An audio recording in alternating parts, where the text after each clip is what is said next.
Hey, hey, hey. Time for another Out of This World story from rSpace. Wife of 6 years slept with another guy behind my back. I met my wife in an online book club about 10 years ago. At that time, I did not know anything about her besides the books she was reading. Found out that she was going through chemo radiation for stage 4 metastatic cancer, so I messaged a couple of guys in the group asking if they were willing to send me small gifts so I can organize a care package for her. She received the package in the mail and was so happy, thankful, and appreciative. We started to message each other privately, became friends, and eventually it blossomed into a long-distance relationship. I continued to send her letters and small gifts, which she would open after every chemo appointment until she finally went into remission. We lived 1,000 miles apart. I flew to visit her. She flew to visit me. After all the back and forth, she eventually moved to my state. We bought a house together in 2015, got engaged the same year, and got married in 2016. On the surface, it was a great marriage. We had one argument in the entire 6 years of marriage. I was making good money, which gave her the opportunity to land her dream job, which she still holds today. We had a great income and no kids. Removed the stressor of money and kids out of a marriage, and there's little left to argue about. If we had disagreements, we resolved them within hours, or so we thought. I will expand on this later. In 2020, we sold our house and moved 1,000 miles to live closer to her family. She had a hysterectomy in May of 2021 for chronic bleeding. Required 2 units of blood prior to surgery because her hemoglobin was critically low. I was fully supportive of her. She took 12 weeks off work to recover. I took 6 weeks off work to care for her. The surgeon cleared her to return to work after 6 weeks, but I was supportive of and encouraged her to take the full 12 weeks off to recover. After I returned to work and a week before she was scheduled to work, she flew out of state to see her female friend and coworker. During that stay, she had sex with another man with whom she was having an emotional affair with for months. I don't know if I was the first person she had sexual experiences with post-surgery or if it was him. He knew that she was married. How I discovered the cheating was completely by accident. Last weekend, she was out of town for a conference. A couple of things, which in retrospect had no direct relation to the affair, occurred that gave me a bad feeling in the gut, and I went through her computer for the first time in our marriage. I saw the explicit texts and photos. I picked her up at the airport, drove her to our house, parked in the driveway, turned to her and said, "Look at me. I know everything. I know that you've been cheating on me. I have seen the photos and text messages. Here's what's going to happen. You're going to go inside and grab your essentials. You can go stay with your parents or friends. The next time you will hear from me will be through my divorce lawyer." She did not deny anything. As she was walking through the house to pick up her belongings, I was walking behind her because it felt like a stranger was walking in my house and going through our belongings. I never raised my voice or my hand at her, just like during our 6 years of marriage. During the entire process. After she left, I turned on the alarm system and stacked chairs against the front door. I was afraid that she'd come back if I fell asleep. I felt like an intruder was breaking into my house. I slept for a total of 50 minutes during the last 24 hours. After she left, my intention was to call a divorce lawyer the next day. I could not get a day off from my work. I texted her to come to the house. The title is in both of our names, so I was not legally allowed to kick her out before I left for work. I wanted to make sure that she was not going to do anything crazy in the house alone. We agreed to talk after I returned from work. We talked for 2 days in a row. There was a lot of crying from both of us. What looked like a great marriage on the surface was marred by the lack of communication for 6 years from both of us. We both avoided conflict and instead chose to bottle in our feelings. We learned more about each other in the 2 days than we did over the course of the entire marriage. Every single issue could have been resolved if one of us put in a little bit more effort. While we shared some common interests, we could not relate to the interests which were most important to each one of us. On the first day, I blamed her entirely. On the following day, I started to blame myself for not being an attentive husband. After working from home all day, all she wanted to do was talk to me after I came home from work. I just wanted peace and silence after slaving away for 12 hours. She wanted to talk about social and personal issues which were important to her, but I did not even offer a listening ear because I could not relate to her experience. This is just a couple of examples. There are dozens of others. And I don't claim to have been a perfect husband. I have my faults, but I genuinely tried to make her happy, at least as much and in ways I could.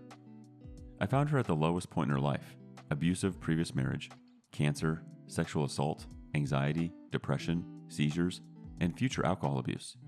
Excluding the affair, we will be getting divorced at the highest point in her life. She is in cancer remission, abstinent from alcohol for 1.5 years, no seizures for 3.5 years. Her anxiety and depression are better controlled, has a great group of friends and family who live close by, and I'm at my lowest point now. I uprooted my life for her after the move and have no local support. I haven't told my parents because they will be devastated.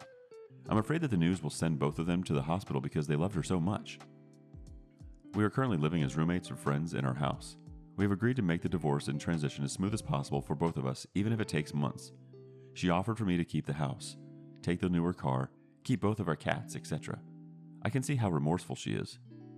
Yesterday, we attended a virtual Alcoholics Anonymous for family meeting, therapy for family members of alcoholics. What resonated with me was that the family members should not blame themselves for the behavior of alcoholics. I feel like I'm blaming myself for my wife's infidelity when I'm the actual victim here. I'm here for support from others who've gone through similar experiences.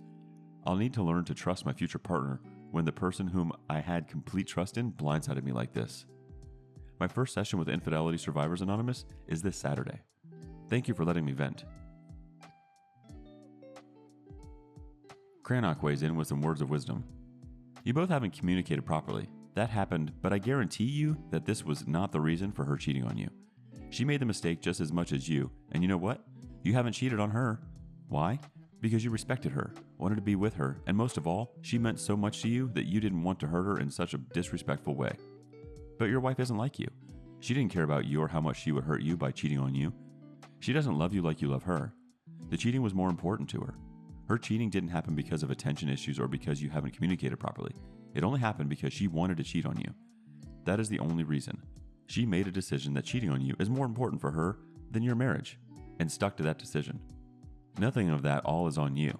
You and her had options, and while you made the choice to cherish her even though the marriage wasn't perfect, she made the choice to cheat. This is all about decision making, nothing else. Please stay away from alcohol and drugs. They won't help you. Go to a doctor and get tested for STDs. Better safe than sorry. Ask her to leave the house and stay somewhere else since you need time on your own to process what she did and to start leaving her behind. Ignore all her attempts to speak with you unless it is about splitting up the assets. You need to distance yourself physically and emotionally away from her as much as possible. Ask her to only communicate with you by mail. The less contact you have with her, the better you can start to leave her behind. Talk to someone you trust, a dear friend or someone else, and ask them for support. Meet with a lawyer as soon as you can and prepare your exit strategy. You are worth so much more than to be treated this way. She doesn't deserve it to have such a great partner like you in her life. Edit. Regarding what you wrote where you both are in life right now, she may be at her highest point right now, but from now on, her next downfall will begin. The only way for her forward will be downwards. She will probably start to drink again and get into the next abusive or codependent relationship. Latest in a year, she will realize that she lost the best thing that ever happened to her, you. You, on the other hand, are at the lowest right now, hurt and betrayed. But from here on forward, you will get better. Your only way forward will be upwards, and if you take good care of yourself right now, then you will realize soon that you are doing so much better, but without a wife by your side that treats you like she did. The OP responds, "Thank you. I really needed to hear this. An outside objective perspective. I'm not concerned about abusing drugs, alcohol, or other dangerous activities. This is not how I deal with the stress. Never have and never will. My coping mechanism is to bottle everything in, but I realize that this is beyond what I'm capable of handling on my own. Just posting about it is already outside of my comfort zone, as is participating in online group therapy. Coincidentally, I got tested a week ago for STDs for an unrelated issue, and it came back negative. She got tested yesterday." Warlegun says, "You were both in the same non-communicative marriage, but you did not cheat. That's all down to her. I can almost guarantee she would have cheated on you regardless of the state of your marriage. Do not blame yourself for her crappy and cruel choices." The OP responds, "About a month prior to this, the topic of infidelity came up. I don't remember if she or I brought it up, and I told her that if she cheats on me, the marriage is over. I don't believe in marriage counseling to see if we can work out the problem, and I hold myself to the same standards. But when the actual infidelity happened, I started to blame myself, and I need help from others to understand why my brain is thinking this way, and how to stop blaming myself. I feel like the saying, 'everyone has a plan until they get punched in the mouth,' is unfolding right before my eyes." Moving on. How I found out who my ex was cheating on me with. Back when Hurricane Katrina hit, I was working for a trucking company and went down to help with cleanup and disposal of the debris.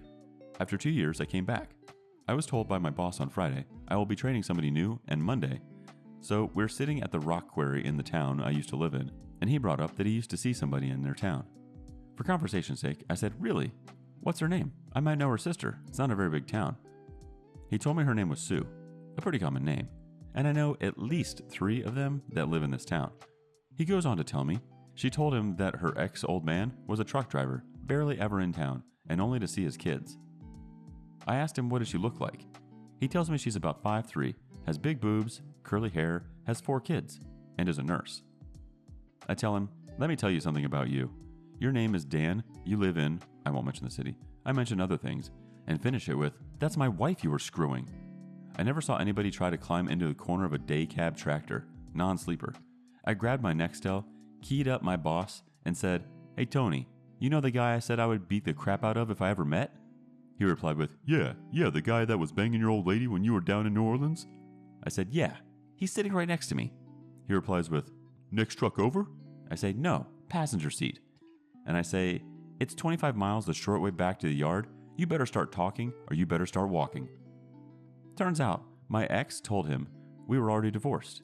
She found him on a single-parent dating site, and no surprise to me, she turned out to be a total psycho, texting him 30-plus times a day, even going so far as having his home phone turned on. There's much more to this than that. I won't get into it now. You've heard the expression, small world. You don't know the half of it.